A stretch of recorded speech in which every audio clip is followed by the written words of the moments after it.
Guys, it's Shadow the Rat, and for today's video I wanted to share my newest free range addition, which is this kind of corner to triple critter nation.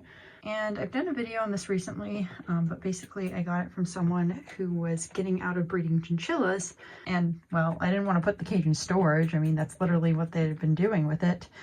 And so I decided that instead I would go ahead and set it up in the free range area because that has space for it, kind of. Now, my original plan was to set it up so that the two units would basically intersect at an L, so that it was like a corner critter nation.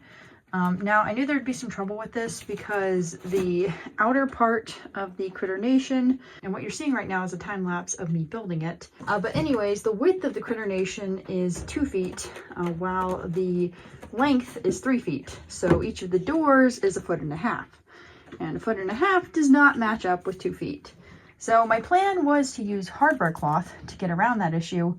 However, I quickly found out that my closet, which I thought was a little bit over 5 feet across, was actually only 4 feet and 8 inches. So the cage did not fit fully. So that meant that I kind of had to get a little bit creative because I was not going to let that stop me.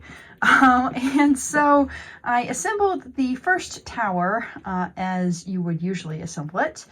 And for the second tower, I assembled the back as you usually would. And then I crossed over the end piece on one side, the side that didn't have enough length. And I fixed that later on by taking some hardware cloth, bending the spokes in where I cut it so it couldn't cut the rats because this was going inside the cage.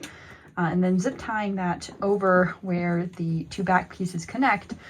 Because otherwise there's a bit of a gap that I was afraid my rats, and especially my dwarf rats, would be able to squeeze out of, and I didn't want that to happen. So I attached it like that, and then I was left with this weird corner area thing, which, as you can see, is a weird angle. It's like, I want to say a foot maybe. So my first thought was use hardware cloth for this. But I knew that wouldn't really be super stable because hardware cloth is not super stable. It needs to be wrapped around something in order to be pretty stable.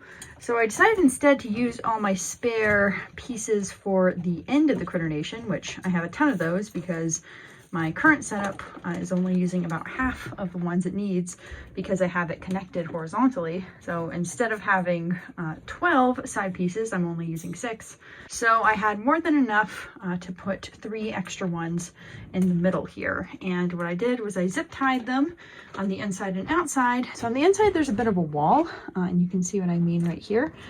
This is the other half of the typical outside piece, but it's jutting inwards because, well, I did not have enough space to have it all outwards. So I ended up using that to zip tie on a bunch of things, like this cocoa basket right here. And it's just supporting some stuff in the cage. Now, admittedly, it does make cleaning it a little bit harder, but since this cage is only being used in the rat's free range area, it won't need cleaning very frequently, probably just like 2 to 3 times a year. So honestly, it won't be too bad. Hello, Tofu. Boop.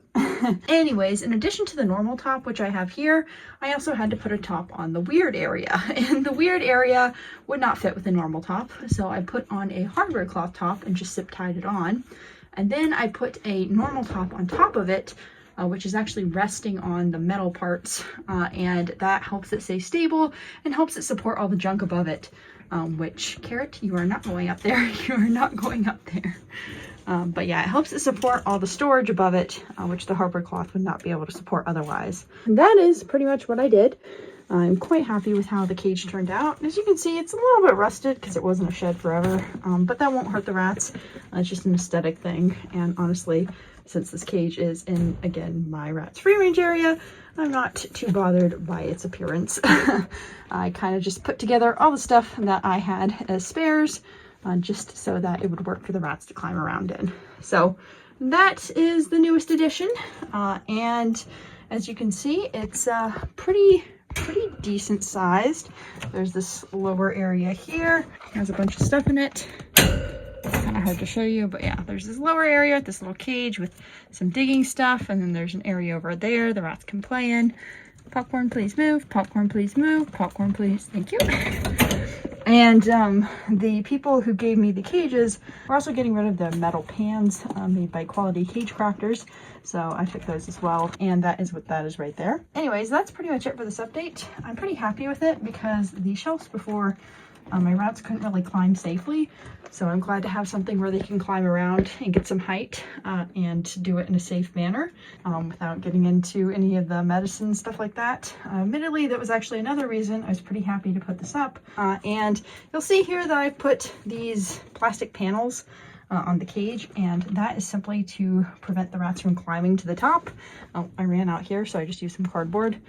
But yeah, that prevents the rats from running to the top, and they're blocked from going in the back as well. So they are finally in a not only rat-proofed room, which this was before, but also an area where they are not able to get to anything which could potentially harm them, like climbing up the shelves, which is a fall risk, or getting to medication, which is potentially a toxicity risk.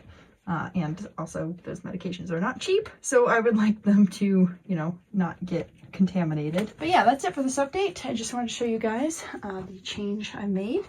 I'm pretty happy with how it looks, even though you can't really tell because I have all my storage crap in here. But the cage itself is very sturdy. One of my favorite things about the Critter Nations for sure. And the metal pans are definitely super helpful. They all have bedding in them, so that's another reason this cage won't need cleaning very much because I put a ton of bedding in it. But yeah, I'm pretty happy with how everything turned out, as are the rats. And yeah, that's pretty much it. So I will see you guys next time. Bye! Toasty.